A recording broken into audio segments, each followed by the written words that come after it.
shirka wadatashiga doorashooyinka qaran ayaa galay marxaladii ugu dambeysay dhinaca kalena qaar ka mid ah madaxda dowlad goboleedyada iyo midowga musharaxiinta ayaa kulmay.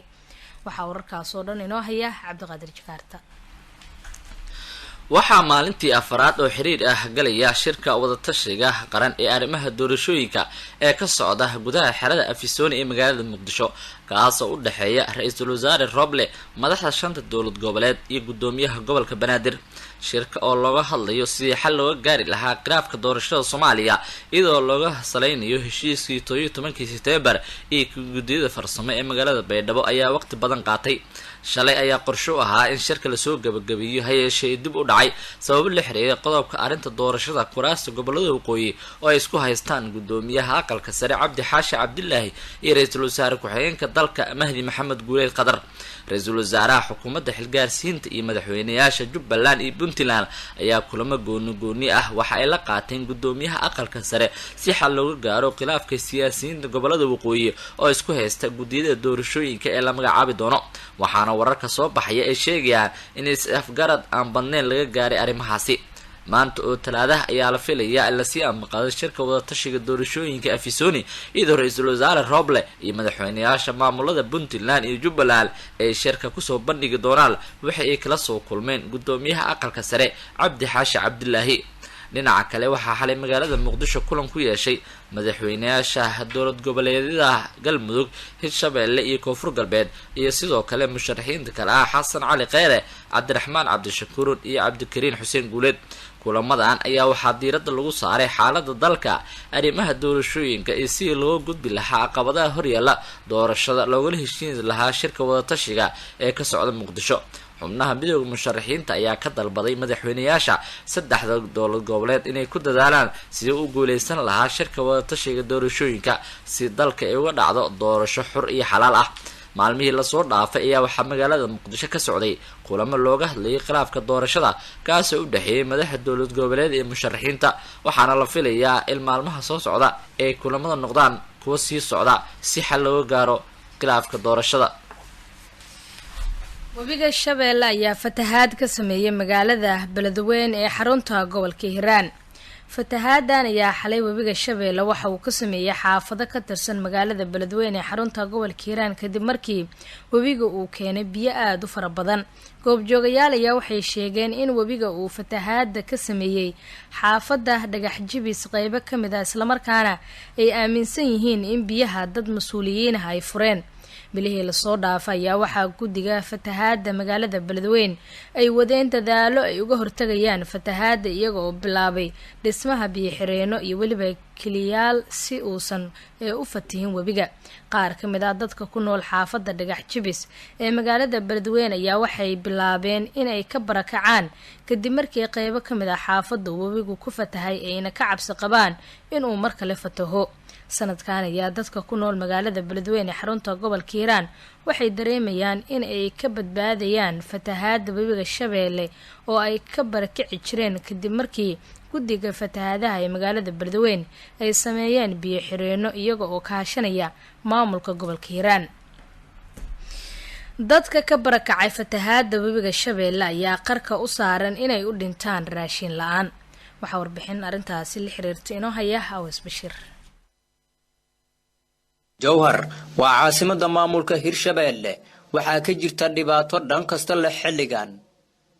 dhibaatooyinka ugu waaweyn ee xilligan ka taagan waa fatahaadda webiga Shabeelle oo go'doon geliyay dhammaan dadkii ku noolaa magaalada gudaheeda iyo tuulooyinka hoos yimaada. inta badan magaalada waa laga barakacay kadib markii ay soo buuxi dhaafiyeen biyo ka soo go'ay webiga Shabeelle kuwaasi oo halis geliyay nolosha dadka ayaa u barakacay meelaha dhulka ka yara sarreeyo si ay ugu badbaadaan halista biyaha webiga iyo baxlada soo raacay. inkastoo magaalada laga barakacay haddana dadka ma aysan ku badbaadin halkii ay degeen kadib markii biyaha webiga oo aad u xoogan dhinacyada ay ka mareen deegaanadii ay shacabku ammaan ahaan u maciinbadeen. dhacdooyinka xanuunka badan ee laga soo warinayo fatahaadda webiga Shabeelle waxay ka dhacday tuulo la yiraahdo Wariiri hoos tagta magaalada Jowhar. hooyadan waxay ku dhalatay tuuladan waa ay ku barbaartay. waxa ay noo sheegtay in labadeeda cunug iyadoo u jeedo 7 saa habeennimo ay biyaha liqeen qoyskay siyeed baan ahaan siyeed ruuxan anahay oo gabar maxaa la dhahay umalta hadda waa ku soo tusi karaa waatan oo dadka meeq soo ururiyaan baa hadda ii joogto oo iyada boy yaa alla yaa nafta ku timid aan oo cunugii iyada umal 3 biri oo biyaha soo galeen ilma awooma in waa haayay oo aabi hooyo leheen oo ii habar malaha saasa uu soo barakacay ilma hataa qofto lama qofooda cunugoo kaleento biyaha iga qaaday yaa qof weyn baan ahay 60 jir baan ahay yaa saasa xaaladee tahay na gacan qabta walaalayaal hadii gacan arrinka kale la yaab kale ayaa ah madaxda Hirshabeelle marka ay tagayaan gudaha magaalada ama ay ka soo baxayaan waxa ay raacaan diyaarad 2 doomood iyo gaari waana 18 kiiloomitir qiyaas ahaan intay isku jiraan garoonka iyo magaalada caasimadu ah maamulka la deriska noqday fatahaadaha rabbaaniga ah shacabku suuro gashay inay caruurtooda ka soo badbaadiyaan biyaha soo gaaray magaalada Muqdisho ayaa ku sheegaya in biyaha go'doomiyay Jowhar iyagana guryahoodii ka soo barakiciyay ee ahaayeen kuwa la soo furay loogana talagalay in shacabka lagu barakiciyo sida ay inoo sheegeen Jowhar waa magaalo ka kooban 4 xaafadood iyo tuulooyin fara badan 4 xaafadood ee magaalada dhammaantooda waxaa fadhiya biyo aad u xoogan waxayna dadkii ku noolaa ay ku qasbeen inay ka baxaan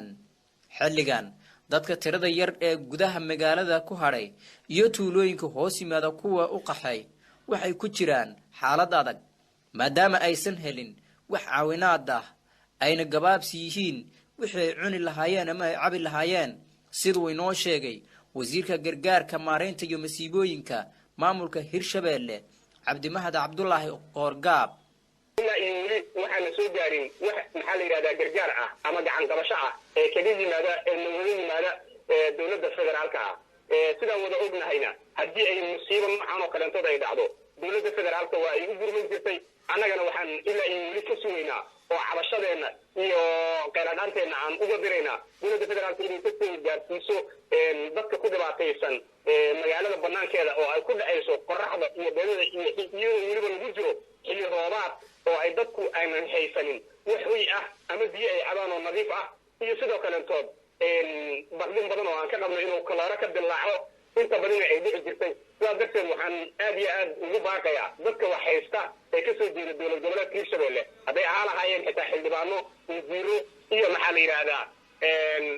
hadday ahaan lahaayeen dadka ilaahay wax siiyo oo ganacsatada ah iyo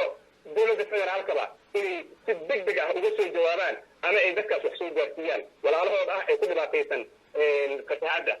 in ka badan 40 kun oo qoys ayaa ku barakacday fatahaadda webiga Shabeelle uu ka geystay Jowhar iyo tuulooyinka hoos yimaada kuwaasi oo dhammaantooda xilligaani ku sugan Muqdisho Shabeellada hoose iyo tuulooyin duleedka ka Jowhar waxayna ku jiraan xaalad adag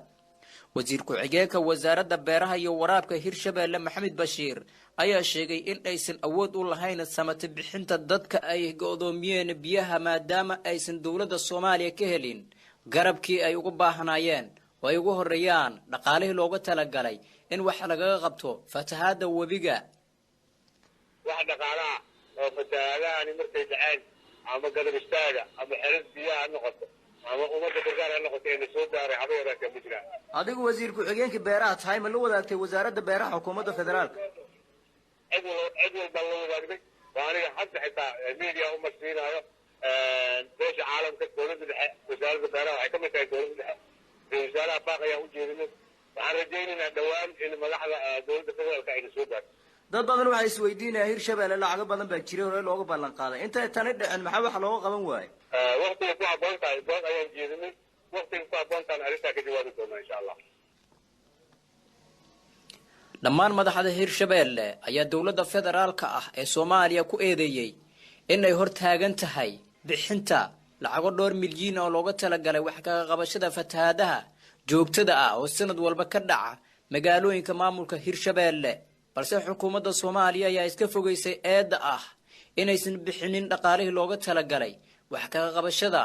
fatahaadaha iyo biyaha halakeeyay magaalooyinka waaweyn ee Hirshabeelle sidoo hore u sheegay wasiirka wasaaradda maaliyadda xukuumadda xilgaarsiinta Cabdiraxmaan Ducaale Bayle si kastaba xilligan labada magaalo madax ee maamulka Hirshabeelle caasimadda jowhar iyo beledweyn ayaa xilligaani wajahaya martigelinta biyo aysan xamili karin iyo barakac aan xal loo haynin. muwaadiniin Soomaaliyeed ayaa lagu dilay dalka Koonfur Afrika. waxaa xalay gudaha dalka Koonfur Afrika siyaabo kala duwan loogu dilay muwaadiniin Soomaaliyeed oo kamid ahaa kuwa ganacsi ahaan u tagay dalkaasi kana shaqaysan jiray. koox burcad Koonfur Afrikaan ayaa goob ganacsi oo ku taala xaafadda Soomaalida ee Bilfil ee magaalada Cape Town waxa ay ku dileen muwaadin Soomaaliyeed oo lagu magacaabi jiray Yuusuf Ibraahim. wararka ayaa waxay sheegayaan in kooxaha burcada ay doonayeen inay dhacaan muwaadinka Soomaaliyeed waxaana gurmad u sameeyay Soomaali kale oo goobta ka dhawaa balse aysan ku guuleysan inay qabtaan kooxahaasi burcadka ahaa.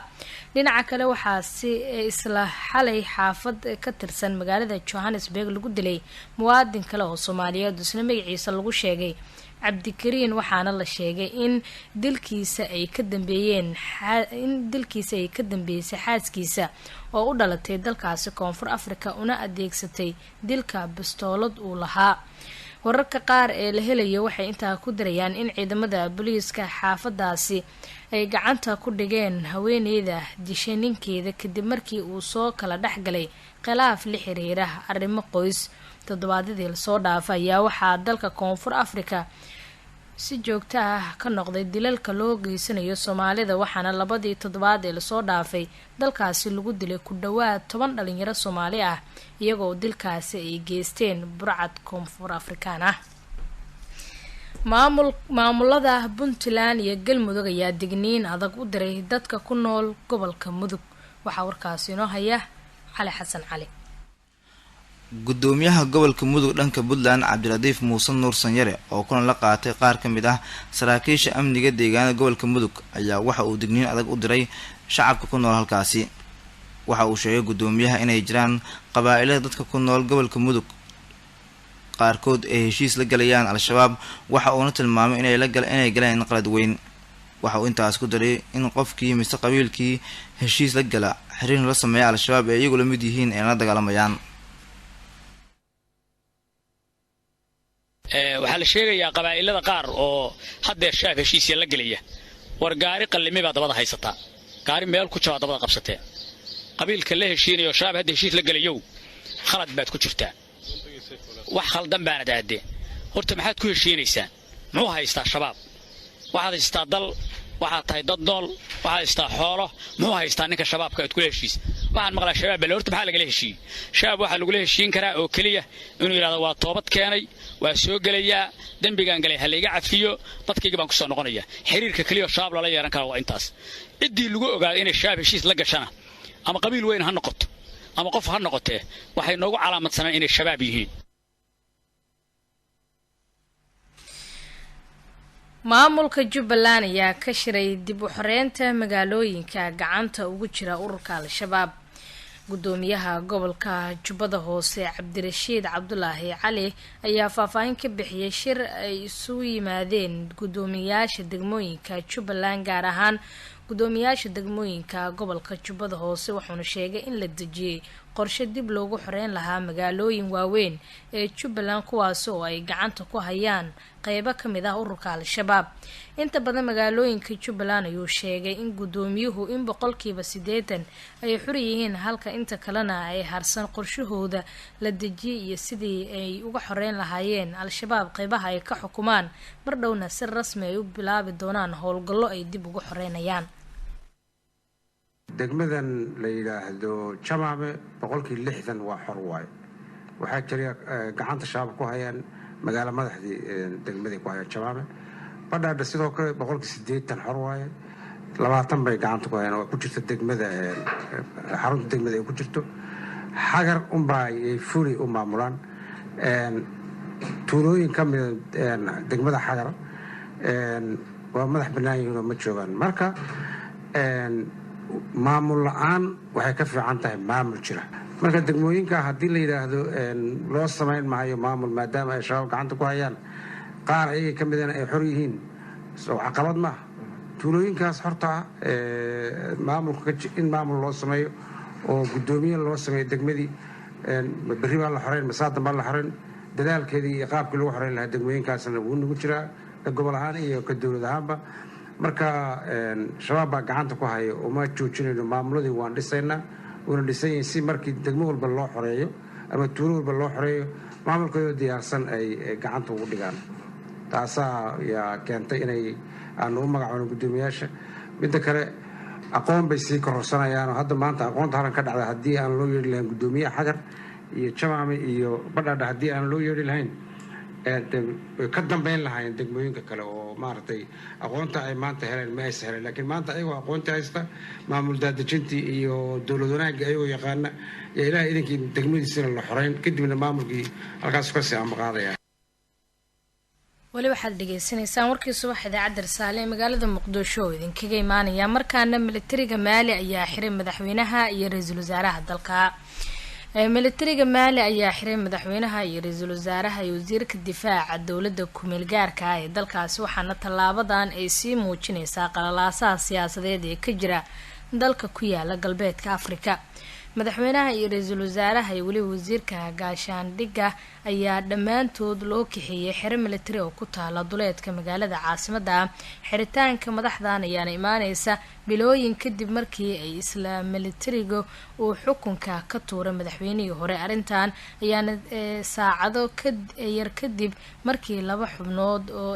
arrintan ayaana timid saacado kadib markii laba xubnood oo kamid ah militariga laga qaaday xilalkii ay ka hayeen dowladda isku shaadheynta lagu sameeyey kadib waxaana sidaasi wakaalada wararka ee Reuters u xaqiijiyay ila wareedyo diblomaasiyadeed iyo kuwa ka tirsan dowladda qaramada midoobay ayaa ku baaqday in si degdeg ah xorriyadda loogu soo celiyo madaxda dowladda ku meel gaarka ah ee Maali